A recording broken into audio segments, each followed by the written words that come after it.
අදත් ඔයාලට අරගෙන ආවේ ලේසියෙන් හදාගන්න පුළුවන් අතුරුපසක් හදන රෙසිපි එකක්. ප්‍රධානම් ද්‍රව්‍ය දෙකයි ඔයාට විනාඩි 5න් හදාගන්න පුළුවන්. බලමු එහෙනම් කොහොමද හදාගන්නේ මොනවද අපිට ඕන කරන්නේ කියලා. මුලින්ම මම භාජනයකට වතුර මේසැඳි 3ක් විතර දාගත්තා. ඊළඟට ඒකට කසයට තෙහෙඳි එකක් එකතු කරලා කලවම් කරලා පෙඟෙන්න තියාගන්නවා. ඉතින් මේක අත්‍යවශ්‍යම නැහැ කැමති නම් විතරයි කරගන්නේ. ඊළඟට ලිපේ තියන්න පුළුවන් විදිහේ භාජනයක් ඕන වෙනවා. ඒකට දාගන්න පොල් කිරි මිලිලිටර 500ක්. කැමති නම් ඔයාට මේ වෙනුවට ෆ්‍රෙෂ් මිල්ක් එහෙමත් නැත්නම් කිරි පිටි දිය කරලා අරගන්නත් පුළුවන්. ඊළඟට පොල් කිරි ටික ලිපේ තියලා හිඳි ගන්න පටන් ගන්න. ලිපේ ගින්දර සාමාන්‍ය ගානට තියාගන්න ඕන.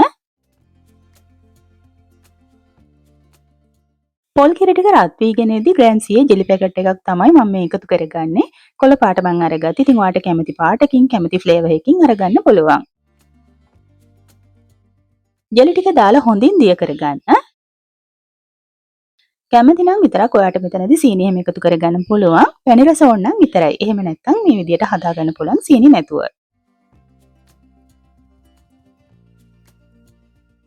ජෙලි ටික හොඳින් දිය වුණාට පස්සේ ලිපෙන් බාලා අපි ටිකක් මේක රස්නේ අඩු වෙන්න තියලා තියන්න ඕන.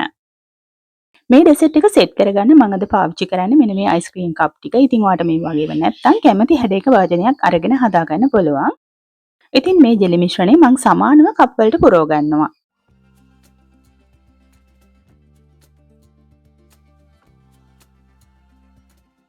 හොඳින් නිවුනට පස්සේ මේ විදිහට අපි අර කලින් පොඟවගත්ත කසයට ටික දාලා පොඩ්ඩක් මේ විදිහට හැන්දෙන් කලවම් කරගන්න ඕන.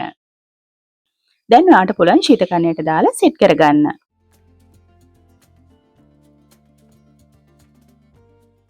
පැය භාගයකට විතර පස්සේ හොඳින් සෙට් වුණාම මෙන්න මේ විදිහට තමයි තියෙන්නේ. ඉතින් හරිම රසවත් හදන ලේසි අතුරුපසක්. පොඩ්ඩෝ හිම ගොඩාක් ආස වෙයි මේ රසට. ඉතින් ඔයාටත් පුළුවන් වුණ මේ ලේසි රෙසිපි එක try කරලා බලන්න. ගිහින් එන්න ආයෙම දවසක අලුත්ම රෙසිපි එකකුත් අරගෙන. එතකන් වීඩියෝ එක බලුවට ඔයාලා හැමෝටම ගොඩාක් ස්තුතියි.